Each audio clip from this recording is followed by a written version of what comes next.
হে everyone, আজকের আমাদের আলোচনা টপিক রয়েছে রায় মার্টিনের পেজ নম্বর এটা 4 হবে 427 এর ওখানকার যে অ্যানসিয়েন্ট প্যাসেজ রয়েছে সেই অ্যানসিয়েন্ট প্যাসেজটা আমি কি করেছি যে লাইন বাই লাইন ওর মানে করে দিয়েছি যাতে তোমাদের পড়তে খুব সুবিধা হয়। আর এখানে আমরা প্রত্যেকটা ওয়ার্ড ধরে ধরে এখানে ডিসকাশন করব। আমাদের প্রথম যে লাইনটা রয়েছে এটা মাদুরাই থেকে পাবলিশ করা হয়েছে। বলা হয়েছে কে প্রবীণ, এই জন্য নাম 27 মানে ওনার age. A flight lieutenant, flight lieutenant বলতে এখানে লিউটেন্যান্ট বলতে এটা আর্মির পোস্ট। আমাদের যেটা ইন্ডিয়ান আর্মি রয়েছে সেই আর্মির একটা পোস্টের নাম হচ্ছে লিউটেন্যান্ট। আর এই ফ্লাইট বলতে বলা হচ্ছে এটা হচ্ছে একটা ধরো ফ্লাইটটা নাউন ফর্ম।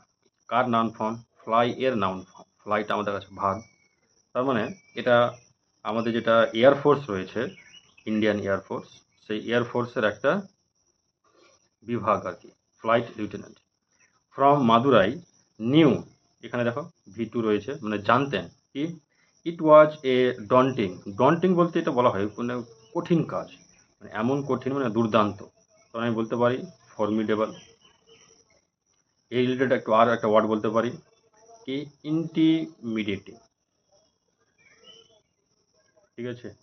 একটা আর বলতে পারি কি গ্রিম, মানে একদম দুর্দান্ত আর কি, খুব কঠিন কাজ আর কি। আর টাস্ক মানে কাজ, তার মানে একজন ফ্লাইট লিউটেন্যান্ট, ওনার নাম হচ্ছে কে প্রবীণ, বয়স 27, মাদুরাই থেকে বিলং করছেন। উনি জানতেন যে একটা কাজ কী ছিল, খুব দুর্দান্ত ছিল আর কি। কিন্তু বাট অল হি ওয়ান্টেড, তিনি চাইছিলেন ওয়াজ টু রেস্কিউ। রেস্কিউ বলতে সেভ, কাউকে বাঁচানো। কাকে? পিপলদেরকে, যারা হু ওয়ার ফেসিং, মানে মুখোমুখি হয়েছে কি অ্যান্ড ইভেন এমনকি ওয়ার্স। ওয়ার্সটা হচ্ছে তোমার বলা যেতে পারে যে যে আমাদের ব্যাড ওয়ার্ডটা রয়েছে, ব্যাড মানে খারাপ, এর কম্পারেটিভ ফর্ম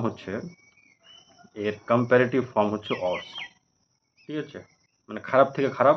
আর সুপারলেটিভ ফর্ম হচ্ছে ওয়ার্স্ট, মানে খুবই খারাপ। চ্যালেঞ্জিং, চ্যালেঞ্জিং বলতে দেখো মানে খুব কঠোর আর কি মোকাবিলা, ইন দেয়ার লাইফ, তাদের জীবনের। তো হট ওয়াজ কেপ্ট, যে এখানে হট বলতে যেটা, কেপ্ট রেখেছিল the young Indian air force pilot, কিন্তু এয়ারফোর্সের পাইলট ছিলেন, গোয়িং যেতে against all the odds. Odds মানে তো এমনিতে একটা, এমনিতে ODD, ওড বলতে বলা হচ্ছে যে অদ্ভুত, মানে different from the normal things, কিন্তু এখানে ওডস বলতে বাধা বিপত্তির কথা বলা হচ্ছে। At Uttarakhand was his sense of duty, ওনার যে ডিউটির যে মানসিকতা ছিল সেই মানসিকতাই তাকে যেতে সহযোগিতা করেছে কার বিরুদ্ধে? এই সমস্ত বাধা বিপত্তির বিরুদ্ধে। দ্য গ্র্যাটিফাইং স্মাইল, এই গ্র্যাটিফাইং বলতে বলা হয় স্যাটিসফাইং, ঠিক আছে, স্যাটিসফাইং স্মাইল বলতে পারি, বা আমরা বলতে পারি আর কি কন্টেন্ট। কন্টেন্ট ওয়ার্ডটা দুটো মানে হয়, ঠিক আছে। ও যখন ভার্ব হিসাবে বেরোবে তার মানে হচ্ছে এই যে তোমার ধরো যে কাউকে সান্ত্বনা করা, মন ভরে, প্রাণ ভরা, এরকম। আর যখন নাউন হিসেবে ব্যবহার হবে তখন আমাদের হলে কন্টেন্ট ক্রিয়েটার, যেটা আমরা বলি, যে কোনো টপিকের উপরে কিছু তৈরি করা আর কি। তো এই যে স্যাটিসফাইং, যেটা গ্র্যাটিফাইং বলছি, যে একটা আত্মসন্তুষ্টি, একটা যে স্মাইল, হাসি of the rescued pilgrim. Rescue মানে যে সেভড, বাঁচানো।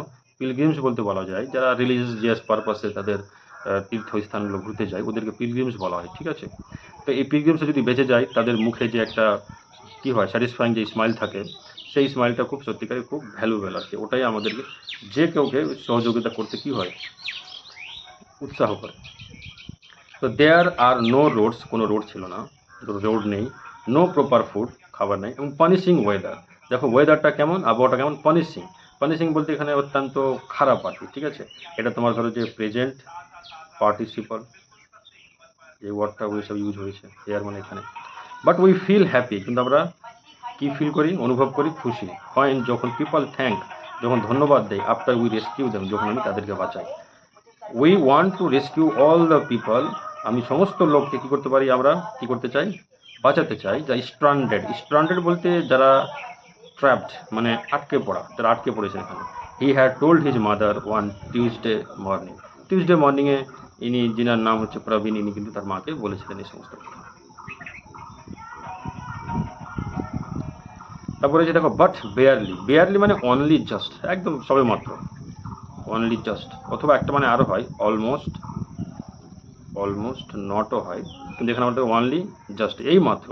4 hours later, 4 ঘন্টা পরে, the helicopter he was flying, যেটা তিনি হেলিকপ্টারটা উড়াচ্ছিলেন, ক্র্যাশ বলতে একদম টুকরো টুকরো হয়ে যাওয়া, ব্রেক ইন্টু পিসেস, ভেঙে টুকরো টুকরো হয়ে যায়, এবং স্ন্যাপিং আউট, স্নাফিং বলতে এখানে বলা যেতে পারে এক্সটিংগুইশ, মানে একদম মুছে গেল আর কি, এক্সটিংগুইশ একদম মুছে গেল, মানে পুট আউট, যেটা আমরা বলি নিভে দেওয়া, ওইরকম নিভে গেল একদম মুহূর্তের মধ্যে। কি প্রভিন্স লাইফ, প্রভিনের জীবন, অ্যান্ড 19 আদার, তার সঙ্গে আরও 19 জন ছিলেন। তো টোটাল কয়জন ছিলেন? টোটাল ছিলেন 20 জন। তো ফ্লাইং ওয়াজ এ প্যাশন, ফ্লাইংটা কি ছিল? প্যাশন। প্যাশন বলতে এখানে যেটা ওয়ার্ডটা বলতে চাই, এই ওয়ার্ডটা হচ্ছে তোমার ইমোশন, যেটা আমরা বলি, যেটা আমাদের সবসময় আবেগের সঙ্গে জড়িত, ঠিক আছে, যেটা আমরা বলতে পারি ইমপালসিভ, সবসময় এটা ইমোশনের সঙ্গে জড়িত আর কি, কাজ নয়, এটা ইমোশনের সঙ্গে জড়িত ছিল। For Praveen who was a topper, যিনি টপার ছিলেন of his batch in BE, কিসে? Mechatronics department in Thiagarajar college of engineering, and worked for 2 months at an IT company, IT কোম্পানিতে আবার 2 মাস মতো কাজ করেছেন। বাট সুন রোড, কিন্তু পরীক্ষা দিয়েছিলেন কম্বাইন্ড ডিফেন্স এক্সামিনেশন, এটা একটা এক্সাম হয় ডিফেন্স লাইনে, সেই এক্সামটা তিনি দিয়েছিলেন। হি টার্নড আউট বলতে এখানে বলা হচ্ছে প্রুভড, মানে নিজেকে প্রমাণ করে দেওয়া, প্রুভড কি? টু বি মেরিটোরিয়াস, মেরিটোরিয়াস মানে হ্যাভিং গুড মেরিট, ঠিক আছে, in exam, and was offer to join any of the defence force, এবং ওনাকে অফার করা হয়েছিল যে ডিফেন্সের যে কোনো জায়গাতে উনি যেতে পারেন, জয়েন হতে পারেন, কেন পরীক্ষাটা তো ভালো হয়েছিল আর কি। হি চুজ এয়ারফোর্স, কিন্তু তিনি কি পছন্দ করেছিলেন? Air force. Said his uncle V Krishnan, তার আঙ্কালের নাম, অ্যান এক্স আর্মি ম্যান, কে বলেছিলেন? তার আঙ্কাল বললেন যে তিনি প্রবীণ, যিনি মারা গেছেন হেলিকপ্টার ক্রাশে, তো উনি এয়ারফোর্স চুজ করেছিলেন।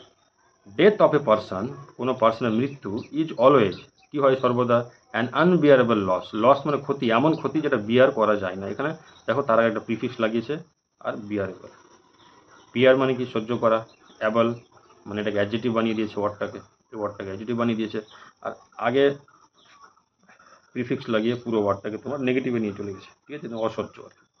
To his son or to his or her family members, তার ফ্যামিলি মেম্বারের কাছে, ঠিক আছে, মৃত্যু একটা অনেক বড় ক্ষতি আমাদের জীবনে। বাট ডিমাইজ বলতে মৃত্যুকেই বলা হচ্ছে ডেথ, ডেড, ঠিক আছে। অফ প্রবীণের মৃত্যু হ্যাজ ডিল্ট এ ডিভাস্টেটিং ব্লো বলতে বলা যায় যে একটা অনেক বড় আঘাত, ঠিক আছে, অনেক বিধ্বস্ত একটা আঘাত। ডিভাস্টেটিং মানে কি? ডিভাস্টেটিং তোমার মানে হচ্ছে কি? একটা বিশাল বড় একটা ক্ষতি, বা বিশাল বড় একটা ধ্বংস বলতে পারি, ঠিক আছে। ব্লো মানে এমনিতে ধরো একটা বাতাসের গাস্ট অফ উইন্ড আমরা বলতে পারি, ব্লো মানে গাস্ট অফ উইন্ড, কিন্তু এখানে একটা আঘাতের কথা বলা হচ্ছে, ঠিক আছে। ফর হিজ মাদার, তার মায়ের জন্য, মন জুলা, ওনার বয়স কত? 55। হু হ্যাজ টয়েল্ড বলতে এখানে বলা হচ্ছে ওয়ার্ক হার্ড, এখানে বলা হচ্ছে ওয়ার্ক হার্ড, তিনি খুব কঠিন কাজ করেছিলেন, কি? অ্যাজ এ সিঙ্গেল মাদার, একজন সিঙ্গেল মাদার হিসাবে, ফর 27 ইয়ার, 27 বছর ধরে, টু রেজ মানে লালন পালন করা, হারসান, কে? তার ছেলেকে, আফটার সি ওয়াজ লিগালি সেপারেটেড মানে তিনি তার স্বামীর কাছ থেকে মনে হয়, ফ্রম হার হাজব্যান্ড, মানে তিনি তার স্বামীর কাছ থেকে আলাদা হয়ে গিয়েছিলেন লিগালি, মানে নিয়ম কানুনের মধ্যে দিয়ে আর কি, তিনি ডিভোর্স নিয়ে নিয়েছিলেন আর কি। তো যাই হোক, এই ছিল মনে হয় আমাদের আনসিন প্যাসেজ। তারপরে আমাদের যেগুলো ইম্পর্টেন্ট ওয়ার্ডগুলো রয়েছে, সেই ওয়ার্ডের আমি লিস্ট আউট করেছি, এবং তার দুটো করে সিনোনিম দিয়ে দিয়েছি, যাতে তোমাদের পরবর্তী পরীক্ষাতে যে সিনোনিমগুলো আসবে সমাধান করতে সুবিধা হয়, এবং পরবর্তী আনসিন পড়তে তোমাদের বিশেষ সুবিধা হয় আর কি, ঠিক আছে। এবং বেশ কয়েকটা ওয়ার্ড আছে, সবটা ওয়ার্ড তোমরা এখানে করবা, পিডিএফটা পেয়ে যাবে। পিডিএফটা পাওয়ার জন্য উপরে যে নাম্বারটা রয়েছে ওখানে তোমরা যোগাযোগ করো, ঠিক আছে। তারপরে দেখো, তারপরে এই যে কোশ্চেন অ্যান্সার এসেছে, কোশ্চেন অ্যান্সারটা করে দেওয়া হয়েছে, একদম লাইন বাই লাইন যেটা অ্যান্সার দেওয়া আছে তোমাদের বইয়ে, যে ওই বইয়ের অ্যান্সারটা করে দেওয়া হয়েছে, multiple choice, true and false, তারপরে WH কোশ্চেনের অ্যান্সার কীভাবে লিখতে হবে, কীভাবে লিখলে অ্যাকিউরেট অ্যান্সারটা পাওয়া যাবে, নাম্বার পাওয়া যাবে, ঠিক আছে, সেই বিষয়ে এখানে লেখা আছে। তারপরে সিনোনিমটাও ক্লিয়ার করে দেওয়া হয়েছে এখানে, দেখো, ক্রাফট একটাকে বলা হয় স্ট্যান্ডার্ড, কারেজিয়াস মানে মেরিটোরিয়াস, ঠিক আছে। তার ডেঞ্জার, অডস বললাম, বিভিন্ন বাধা বিপত্তি, আর person who travel to sacred মানে এখানে পবিত্র কথা বলা হচ্ছে, ঠিক আছে, পবিত্র প্লেস ফর রিলিজিয়াস রিজন, তাদেরকে বলা হয়, তাদেরকে পিলগ্রিমস বলা হয়, ঠিক আছে। কোনো সমস্যা হলে পিডিএফ কমেন্ট সেকশন অবশ্যই জানাও, তোমরা সেই অ্যান্সারগুলো পেয়ে যাবে।